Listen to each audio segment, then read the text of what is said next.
Hey there, lovely people. Welcome to Be Your Best You with Tash and Becky, your go-to hangout for all things spiritual, subconscious, and downright magical. We're here to sprinkle a little mystical wisdom into your everyday life and help you level up your reality. Picture this as your cosmic coffee date, where we chat about the unseen world, blend in some psychology vibes and stir up the subconscious magic. Get ready to be the queen of your own reality, live a life that lights you up and have a blast doing it. So grab your latte or your tea and let's dive into another episode of Be Your Best You, where the mystical meets the mundane and your best life awaits. Cheers to creating magic together. Let's do this. Hi, welcome back to another episode of Be Your Best You with Tash And Becky, the Bash edition. And today we are starting a new series for you guys. We're calling it the 2 a.m. questions. So these are the questions that you might find yourself asking when you wake up in the middle of the night, but you don't really want to they just go deep. Yeah. So we're going to go there. Let's go there, girl. Before we start, if your mind is constantly telling you, I should be doing more, and you're stuck in that cycle of overthinking, pressure, and never feeling like you've done enough, we've made you a free 12-minute audio reset. It's called Return to Self, and it's linked in the show notes. So today, in our first of the 2 a.m. question series, we are asking, am I really intuitive, or do I just want to think that I'm special? Who can relate to this question? Who has had this thought before? Definitely. Now, in true Bash fashion, bye fashion, we don't know where we're going with this one. Not a clue. We have literally about 3 minutes before we hit record. We just decided that this was the question that we were going to answer. And then we just said, we'll leave it to whatever comes through. So we're channeling, guys, aren't we? As always. As always. Okay, right then. Wow. So, okay. Right. Let's repeat the question one more time. Yeah. Am I really intuitive, or do I just want to believe I'm special? What do you think? What comes to mind when you hear that question? I feel a bit like, oh no, you don't just want to. I feel a little bit insulted. Like, no, don't you dare think that you just want to feel special, because that's your ego talking, right? Isn't it? Mm-hmm. And we are all intuitive, aren't we? But I get it. Like, you start to, I guess, doubt your own intuition before you really trust it. You do sort of start to think, like, say, people that you follow or that you talk to are very spiritual, and you're like, do I just want to be that? Am I just trying too hard to be that? Because I love her and she's so intuitive and she's, can do all these amazing things. Am I a wannabe? But what do you think, Tash? Well, I think, like, as soon as you started talking there, I feel like there's two things going on here, isn't there? And I think there's one, like, your ego for sure is like saying, is the whole skeptical thing, like intuition isn't real. None of this is real. Like, the materialism kind of thing of like what we see around us is all there is, and the unseen world doesn't exist. I think there's definitely like that you have to battle with first. Yeah. And then there's the moving on from that. Then there's the whole, like what you said, well, everyone else can be intuitive, but I can't be intuitive. Yeah. And I think you've got different things at play at different times, sometimes both of them together. Now, for us, like you said, you answered the question and said, well, yeah, like we're all intuitive, aren't we? But you wouldn't have said that however many years ago. True. It's a journey to kind of, we've spent 6 years gathering and collecting evidence of the unseen world. Yeah. And then leaning in, not just gathering evidence, but we actively leaned into it. Yeah. And we put it into practice. And then we got more evidence from doing that. It wasn't just learning, was it? Which is always important, isn't it? The embodiment and the integration of knowledge becomes wisdom. And that comes from in here, not from up here. So I think that there might be people in different parts of their journey listening to this who are coming at this question from different some might be coming from that one, because maybe you're just in this kind of world and you're still trying to prove to yourself that intuition is real anyway. Like, forget whether you're intuitive, like, is intuition even real? Exactly. Or then you could have gone through enough evidence where you think, well, no, I know it is, but now I'm not intuitive, or I'm not worthy of that, or I'm just making it up. Everyone else can do it, but not me. Yes. And that's the harder one to shift. Definitely. I think. Yeah. And I mean, how do we do that then? I guess, like you say, it is gathering evidence, but putting it into practice, maybe with the smaller things, having fun. Fun's a big one. Fun is big, isn't it? I feel like the fun and the joy really connects you to your intuition. That is the connection you need. If you feel, it's like you always say, don't you? You feel like expanded. Yeah. When you're asking your intuition a question, I guess. I'm trying to think what I feel. I think I feel the fun. I think that the excitement, now I've distinguished between what's anxiety and what's excitement, because, like we say, it's the same feeling. Yeah. But now I feel more like, oh, that sounds fun. Yeah, we should do that. Yeah. Mine's coming from that. We're all different, aren't we, I guess, Yeah. how we feel these things. Human design, does that have a lot to do with it, with how we might feel our intuition? Yes. Yeah. Yeah. And how we process it and how we go about using it as well. Yeah, there's different, and so your human design can really help you understand that. But I suppose for this podcast episode, like, as I'm thinking, like, I came up with the two avenues. I think this one needs to focus more on, it's going to be more helpful, I think, to most people to focus on the whole, other people can be intuitive, but I don't believe that I am. Because let's face it, if you're listening, or if you have been listening to this podcast for a while, I would suggest that you definitely are building up your belief in intuition and the unseen world, and that there's things going on energetically, etc., that we haven't been taught, or we don't necessarily know about so much. And if you're still on that journey, then continue and go listen to all of our podcast episodes, and that should help you build that trust. So I think what will be helpful to focus more on in this episode is the whole trying to believe that you are intuitive, which is a different conversation, I think, to how to trust your intuition. I think that's a different conversation that we could have. I mean, we've spoken about this before, actually, in previous podcast episodes. I think this one is good to address the subconscious reasons maybe behind why you can't believe or trust that you are intuitive. Because this is a huge ego battle, isn't it? And I want to go back to the question to really nail it in and get specific, because this could be a huge conversation as well. But it's that word special. And this topic keeps coming up for me lately. And I always say this, don't we? Like, when I notice, like, pattern recognition, when I notice the same things coming up over and over again in all areas, for clients, for myself, now, it's come up for us, we've been led to this, there's a reason it needs to be spoken about. This is where we're working through right now. And I think that the people listening to this, mostly, that will resonate with this one, they already know that this is all real, this unseen world is real. Now they're grappling with the fact with, how do I trust myself? How do I believe that I actually do have intuitive abilities? Because a lot of people that, putting aside the people that have come into this world with their abilities switched on and their psychic abilities switched on, it's different, because they have a different load of problems to work through, but they never doubt their abilities. It's very real. So we're not even talking to those people, but to the people that haven't necessarily had it full-blown whack in your face, but a bit more like us, where we had things, drop in and out. It was very subtle under the surface, and we kind of pushed it away. Our ego pushed it away. It's for you guys that this episode is going to be powerful, because I did a lot of work around this myself, actually, and it's one of the reasons why I've started the soul gifts sessions.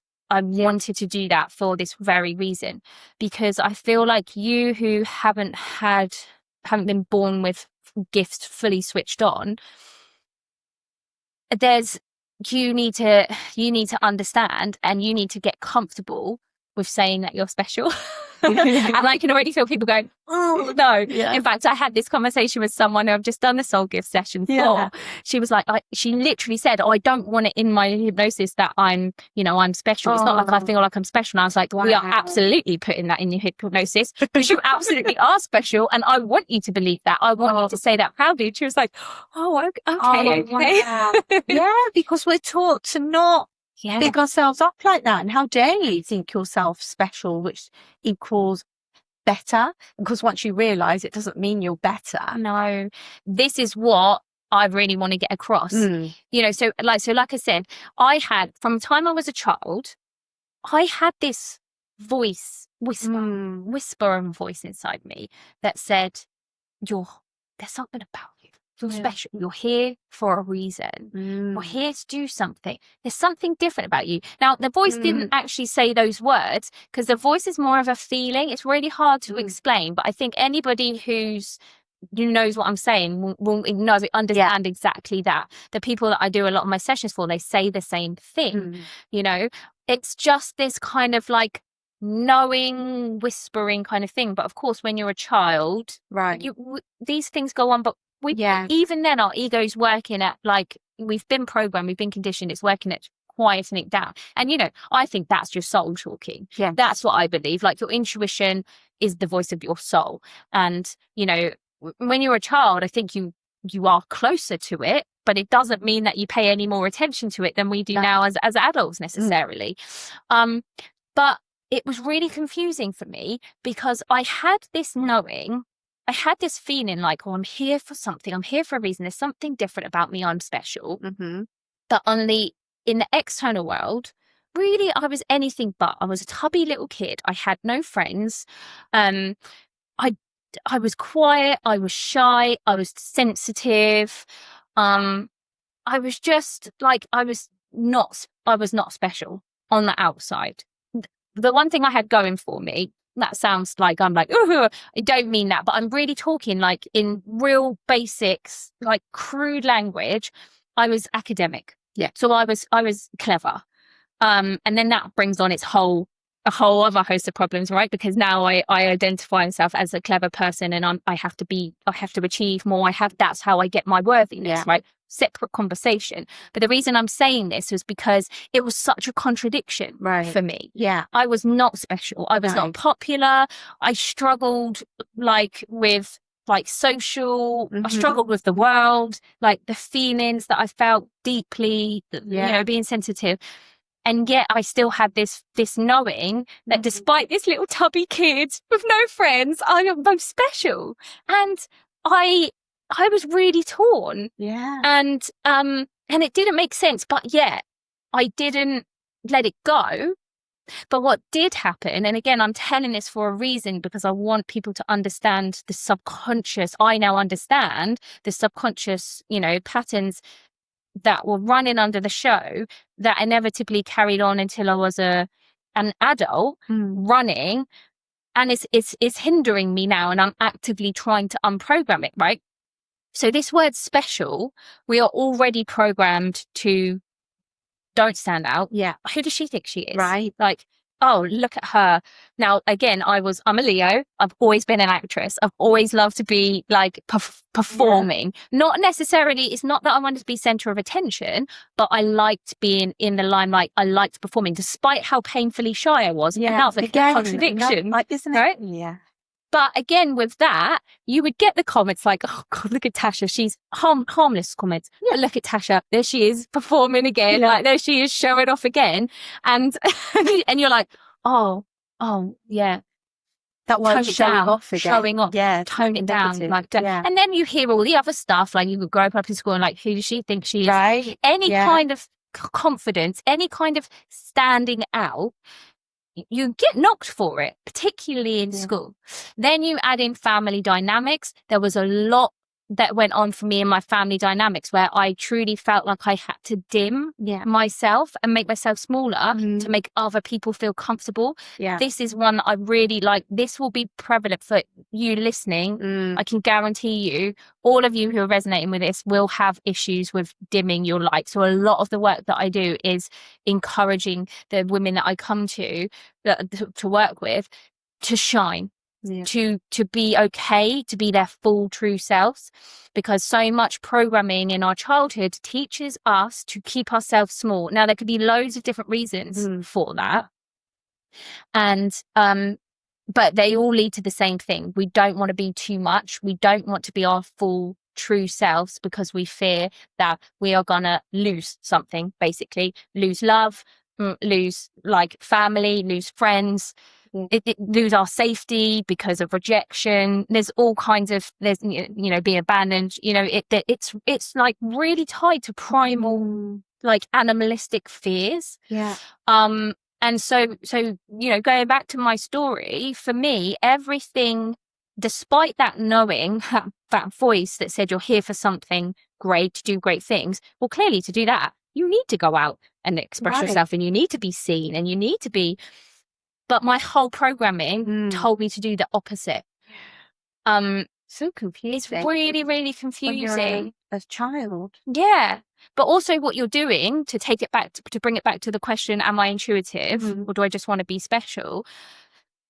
Us fearing being special is dimming our intuitive abilities. Well, it's not actually dimming them because they're always there. Like we have it, we are intuitive beings, but it's turning the volume down on them. You know, it's stopping us from using them, hearing them, exploring them.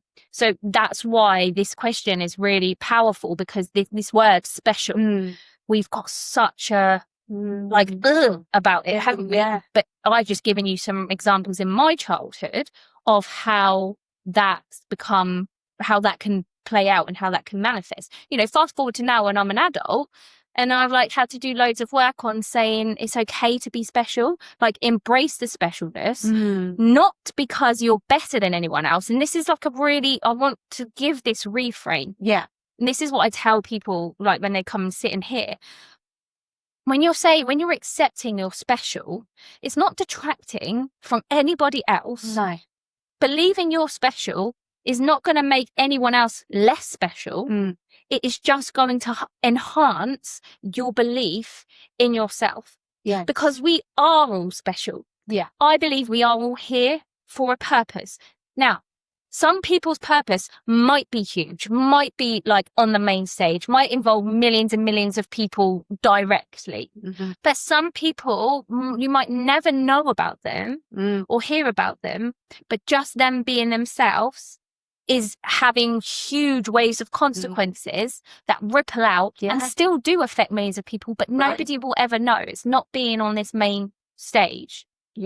And I think that's something you need to understand. That helped me like be okay with being special, because then it's not about ego. It's not about, I want to be special so I can have fame or I can have adoration or I can have my ego massage. It's not about that, but it's just about using that word and taking that concept to have that belief in yourself, to push you out towards doing what you actually came here to do, to allow yourself to use your intuition, to do whatever it is that you need to do here.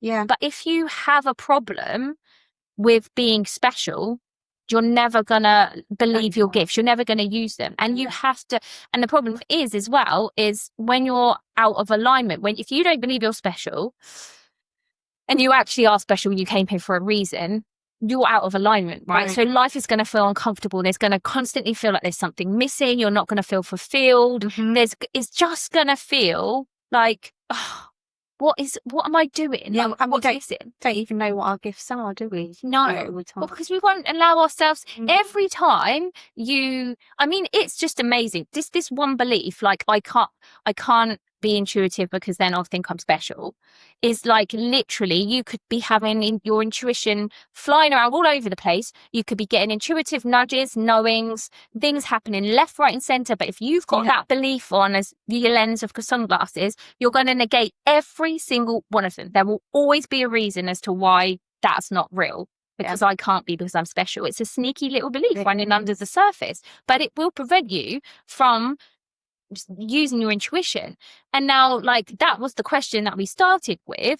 But if you're not trusting in your intuition, or you're not trusting in that special part of you, you're missing access to the wider availability of what's going on in the unseen realm, and also therefore missing what you probably came here to do, because it's so much bigger than just your intuitive gifts. This question, it's actually like, is it access to what might be holding you back from being aligned with your soul's mission here on earth? Right. Yeah.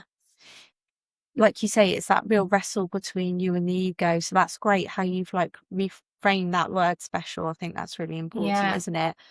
Because we are so driven by our ego from like childhood. It's just everyone in all directions will just try and knock that out of you, won't it? Yeah. You believe, trying to humble you.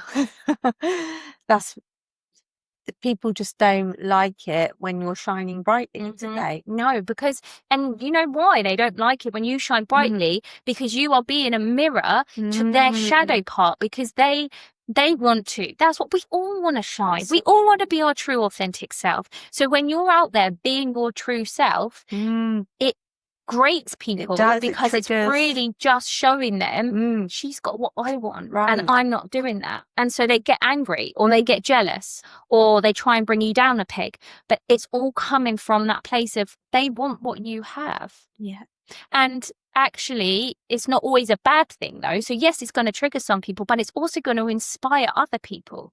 Oh, that's true. Yeah, exactly. And how amazing is that you just being yourself is going to make other people go, oh wow, yeah, I can do that too. Yes. And that's amazing as well. And in Again, that way, yes, and in that way, you are special. Yeah, you are special. Yeah, for doing that. Because what about then? Some human designs come into the world with no apparent gifts. Is that right? Do some people have no gifts? I don't know. I don't know. I think, because I wonder, if you don't have any gifts on your chart, what does that mean about your intuition?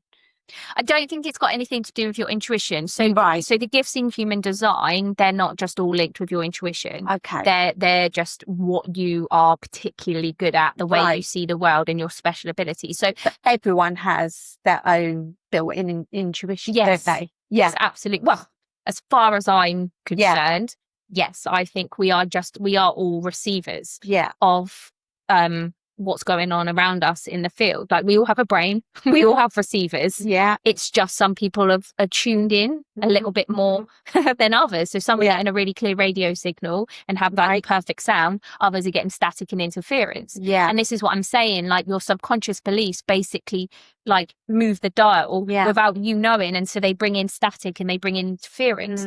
And so this belief here about, am I just thinking that I'm special, is this all just ego? That's your subconscious creating interference, and you're receiving your intuition. And so what I really want to leave people with in this episode is that, like, it's permission. Yes, you are special. Yeah. And special doesn't mean that you have to go out and affect millions of people. It doesn't mean that you have to go and be successful in terms of what the the current world sees success as. It doesn't even mean that you have to go and do something in particular, like healing work, or like working with people or animals, or the environment, or whatever. Yeah. It just means you have to be you. Yeah. Like I've said this before. Yeah, I've said this before. You could do nothing else. If you, Becky, did nothing else in the whole rest of your life, as in achievements, like doing anything, if you just carried on living your life day to day, you are still special. You are still making a difference in the world, as long as you are just being truly you. Yeah. And that's enough. That's our only job. Yeah. And the irony is, so shall I share like that little realization I had that took that pressure off of me? Yes. Because I think this was all linked into the work that I was doing around being special. So to take it further with this whole, since I was a child, I feel like I'm here for a reason. And then I came into this spiritual world, and I had my eyes open. And I was like, oh my God, this is exactly what I was feeling as a kid. It's this, like, I think it was Dolores Cannon's stuff that I was reading first, when she was talking about the 3 volunteers, the waves of the volunteers that would come in to do specific things on Earth. And I read that, and I was like, I always say it's not like I've learned something new. It's like I've remembered it. That I was like, that's it. That feeling that I had that's what it is. I'm that one of those volunteers that came in. Yeah. And from that moment, that's been my mission. Like, I still haven't left that. That was really, really early on when I woke up, and it's still what I work, the reason that I work for now, because it just feels like it's part of me. It feels like it's a remembrance that I can't now get rid of. It's like you know, I don't know, like you remember something about yourself. I don't know. I can't even think of an example, but it's part of me. Yeah. That remembrance is now formed a part of me. And yeah, so hang on, I've lost my train of thought. What was I talking? Oh yeah, so I wanted to talk about the special thing, right? So that's where I kind of like, I was like, right, but wait, who do I think I am? Who, I'm not special. Like, why do I think that I've come in here to help humanity? Why do I think I'm one of those souls and someone else isn't? What makes me special? So straight away that came in again. And now my intuition here, this is the intuition and the specialness, right? My intuition, as soon as I read that, as soon as I had that concept, my intuition was like, truth. You can't, we've said this before, but there is a feeling of truth. When something feels true to your soul, there's a feeling, or I at least get in my body, where I cannot deny it. It doesn't matter how much I want to, and I will. I know it's the truth. So that was my intuition that came in. And then almost immediately, my ego came in and said, who do you think you are? You're not special. But it was so strong. And I think I was supposed to remember that. Like, I mean, let's be honest, if that's why the whole reason I came to the earth, it is something that would remain strong once I remembered it, right? Yeah. I was able to push past the specialness. So that was good for me, because I could just look at it another way and just think, well, it's not going to hurt. It's not going to hurt for me to have this as a mission or have this as a belief. And that's what I'm all about. Is it going to help you? Is it going to make your life better? Is this belief going to expand you? Is it going to hurt anyone, or is it going to help people? If the answer to those questions are, yes, it's going to help. No, it's not going to hurt people.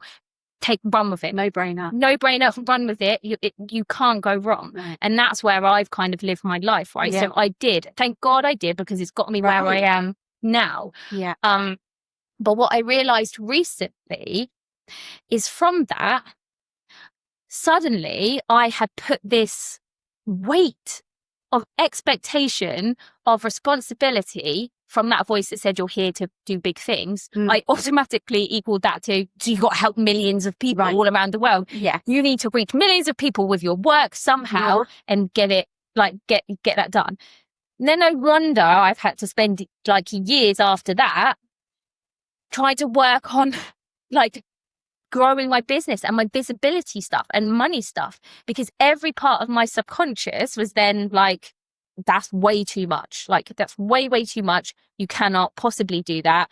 There's going to be this and this that's going to come from that. We're shutting it down. Yeah. But what I realized recently was, and this is going to come back to the specialness, what if I just believed that I came here to complete my soul mission, whatever that is? Like, yes, I feel like, yes, I've always heard that I'm here for big things, or I'm here to make great change. But what if that just looks like helping 1 or 2 people a day? What if it means I never reach millions of people, and I maybe only reach thousands of people, hundreds of people even? I mean, I've probably surpassed that now, actually. But still, what if I only ever ended up helping hundreds of people? Yeah. What if, but that those 100 people, I made a difference and I helped, and I was like, I felt my whole body just go, yes, like, that's good. That feels good. That feels achievable. Finally. Yeah. And then it's okay if I do end up helping millions of people, but it's also okay if I don't. Yeah. I'm not blocking it.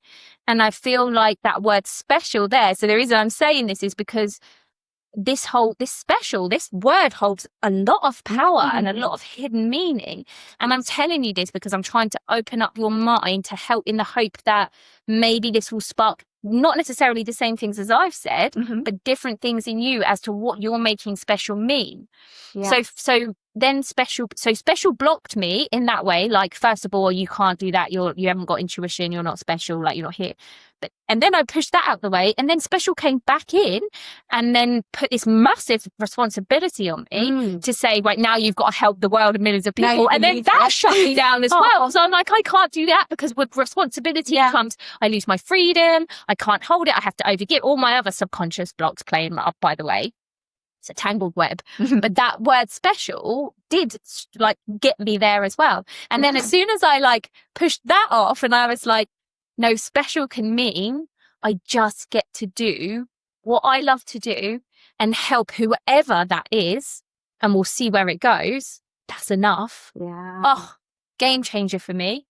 Absolute game changer. Because now I'm waking up every day and I'm like, who can I help today? Yeah. And that's enough. Right. So I feel like that has gone on a tangent, but it hasn't, because it's important. Yeah, it is, because it was a huge breakthrough for me really, really recently, like in the last, last week or two, wasn't it? That I hadn't realized that this word special had put that intense responsibility on my shoulders, and has been holding me back for 3 years. Yeah. Ish.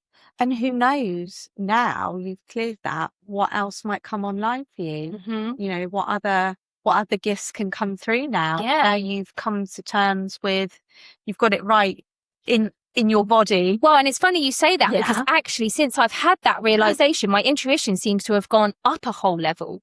Wow. Yeah, like working with clients. Yeah. I'm feeling like I'm even more tuned in, because I guess I'm to see it. Yeah. Yes. I'm more in the I'm less, I suppose, like on a subconscious level, like, you know, even though I'm very present with the person in the room, obviously, but there must have been a part of my subconscious that was still out projecting the future, thinking, oh, this is only one person. How am I going to reach all the other people I have to reach? Like, this is not enough. It's, again, living in the future. It's not enough. Whereas that responsibility, I've come out of that future, and my mind has stopped trying to figure out how I'm going to like go from what I'm doing now to helping millions of people all over the world. And it's come back to do what you can in this moment now. And that's special. You're special by working on every single person that comes to the room. And so then my intuition's gone, like my skill's gone up another level. And I've been noticing more of my intuition, in everyday life as well, probably for the same reason. Like, my mind was constantly in the future, and our intuition always comes through in the present. You know, that's where it is, isn't it? That's where it lies. If you're escaping off to a catastrophic future, or even a dreamy future, or if you're stuck in the past, you are not here. You're not hearing your intuition, because it's always in the present moment. Yeah, and we don't know we're doing it, I guess, do we? No. We've not got control of or understanding ourselves. But that's where, again, the power of now comes back in, doesn't it? It's just so helpful to just really be in that moment, and then you can start to feel how things come through for you. It's like us with the healing. It's like before, when we first started, I'm like, oh, what am I doing? Just like you, like, who am I to say that I can make you feel better or whatever, or you know, what am I doing? And then, a bit like you say, because obviously Tash always like rubs off on me, so I'm like going along with her journey, like just catching up. I'm on tell, like, give me some of that, Tash, and then I take it on. And now with our healing, so different now, isn't it, that we're doing it together? And because you can accept that, yes, you are, like you said, like, you're special. You can do this just as well as anybody else. You are special. And then all these other things just get, all the unseen feelings, energy, visions have just got like louder and clearer to me. And how I read people as well in a situation, like in a present moment, like when we're talking, I'm not just ignoring these little things that come to mind. Like, it's just like small little things that sometimes it could just be like an outfit that you see them wearing. Things like that you totally ignore, don't you? Because that's just what you're programmed to do. You're sort of like, you think you're filtering out just like junk information that's coming to you, and you're like, focus on what they're talking about, you know. But actually, they're the things I've realized that I need to be listening to, because you can listen and be present, but you're getting these messages as you talk, aren't you? Yeah. In whatever way you do. So yeah, just like you said, you know, once we can get over this word special and accept that we're all special, and it's that empowerment again that you do so well, isn't it? Permission. Exactly. It's like, you don't need me. No one needs me to give permission, but sometimes you just do need someone to just give you permission. Honestly, to go, you know, I've experienced that for myself. Yeah. I'm 100%. I know what it feels like. And I'm like, oh, how silly. Like every time I get it, I'm like, how silly that I need like that person saying that. Like I need to remember I can give myself permission to do anything. And it's all part of the learning. Yeah. But that is what, like, I'm going to throw a spanner in the works just before we end the episode, though, because I just love this, because I can't help myself. What if none of us are special? Oh my God. Because, hear me out. Having just convinced everyone. I know, but then with this world, it's always a paradox. It's always this and that. It's always like contradicting itself, but not in a confusing way. It's just like the more you get into this world, the more you realize there are no boxes. There are no lines. There's no set, like, you know, like rules and everything. Yeah. We make them. We make the rules. And I think that's like a really, like, so hear me out. What if none of us are special? Because each one of us are just intuitive. Yeah. There's nothing special about it.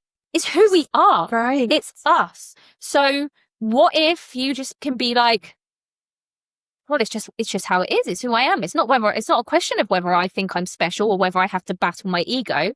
It is just this. I am, I'm a conscious being. I'm in a physical body. My brain is a receiver that is picking up waves and information that is in the field, and it's just translating it. Simple as that. What if it's just a game and we've come here to play a game? Right. None of us are special. We're all just doing it. Yeah. Whatever way you think about it, doesn't matter. Yeah. Like, I like to think both, because I think it gives, and again, like I said, I love to manipulate my beliefs. And people will be like, you can't do that. Like, you can't do it. Yes, you can. Yes, you can. Like, a belief isn't real. A belief is, I know that. We've said this before, but I've had beliefs before and I've lived my life by them. Then I've had the complete opposite of that belief and I've lived my life by it again. Right. I can clearly see which belief has helped me be more joyful, or has helped me expand, has helped me grow, be more successful, be happier. And I realize it doesn't matter. I just use it to your advantage, as long as, one caveat, you are not hurting anyone in the process. It's all intention, isn't it? It's your intention. And if your intention is like, I do no harm to others, this comes from love and for myself and for others, go for it. Yeah. Use it to help you. I'm pretty sure the successful people, but that are happy, so not the successful people on the outside, loads of them are miserable, but the happy, successful people, I guarantee that is what they've done, either consciously or unconsciously, to get where they are. Yeah. But if you can do it consciously, you know, you still haven't, like, it still doesn't mean life's easy, because I know this and I still struggle and I'm still stuck. And that's the beauty of subconscious programming and being kept in this matrix that we're in. But if you can really remember that we are special and not special, like, you know what I mean? Like, you're just you. That sums it up, doesn't it? Yeah. You're special but not special. Yeah. Let's throw that in. But to go back to the original question as we end this episode, am I really intuitive, or do I just want to be special? Like, in my opinion, in my humble opinion, we are all intuitive. Yes, you are intuitive. Yes, you need to listen to your intuition. Yes, you can build it up. Yes, you are special. Yes, everybody else is special. And no, you're not special at the same time. Wrap your head around that one. But to what I would want people to take from this episode is, please trust yourself. Yeah. With everything, like in every aspect, every episode that we talk about, doesn't matter what topic we're talking about, what I want people to understand is that if you can learn to trust yourself, and you can, and your your inner feelings, your inner beliefs, your inner nudges. We can call that intuition. We can call that whatever you want to call it. If you learn to listen to that over everything else, and that's including your inner voice, your subconscious, programming, you can't go wrong. No. Life might be bumpy and it might feel like, whoa, where am I going here and what's happened here? It's still guiding you. Sometimes it has to guide us over bumpy paths so we can learn the lessons to get where we need to go. Sure. But always remember, you are the one in control. Don't give your power away to anyone or anything. Remember, it's about you, and you are special because you exist here. Like truly, I think, even if you think on a materialistic point of view, where how many sperm had to fight to get to the egg, right, that makes you special. You are a miracle here. That you came from those 2 tiny cells and multiplied into that little baby. I think that's special in itself. Exactly. But you are special because, and I can truly, I can say this as well, from everyone I see, every person I see, like I said, I feel very privileged because I get to see the truest form of people, I think, because when they come in here, they're very open. They share things with me that they don't necessarily say to anyone else. They share things that they haven't even said out loud to themselves, or they haven't even acknowledged in themselves. I see a really raw version of people, and every single person, without fail, that sits in that chair, I see their specialness. I feel their specialness. I can say that with absolutely zero doubt. 100%. So please know that, please know you are all special, but because you are being you, like I said, I get to see the raw version of you. So other people might not get to see that and experiencing you, and you are doing them a disservice. There's nobody that comes in here and I just think I don't like them. No, because you can't. When someone's being their true self, I can tell, I love this about them, or I love that. There's something special about them just because they're them, and it's unique, and no 2 people are the same. No. And that makes you special in yourself. Exactly. In itself, doesn't it? So trust your intuition. Trust that you're special. Trust that you are here for a reason, whether that is just to smile at people in a shop every day and make people feel good, or whether you are here to change the world for millions of people, at a time. It doesn't matter. No, it's all the same. It's all special. It's all special. And we're at a very special time. Special. And with that, I'm going to end. I'm going to stop talking because we don't say special anymore. Anyway, right. Well, we hope that you have enjoyed our first in our 2 a.m. questions series. We'll be dotting these through this new season, hopefully, along with our other typical bash episodes where we just talk about the kind of crazy spiritual stuff. The 2 a.m. questions are going to be a mixture of all of the spiritual stuff, but also the identity stuff. If there's any questions that are keeping you up at 2 a.m., send them over to us. Come into our private Facebook group and let us know those questions. Yeah, amazing. And also, can we please ask, don't forget, guys, if you haven't already, please could you subscribe to the podcast? And most importantly, if you haven't done so already, we would be so, so grateful if you could leave us a written review on Spotify or Apple Podcasts, because that really helps us get this podcast out there. We're on a mission. Thank you for helping us. Yes. So until next time, guys, we will see you very soon. Take care. Bye. Bye-bye.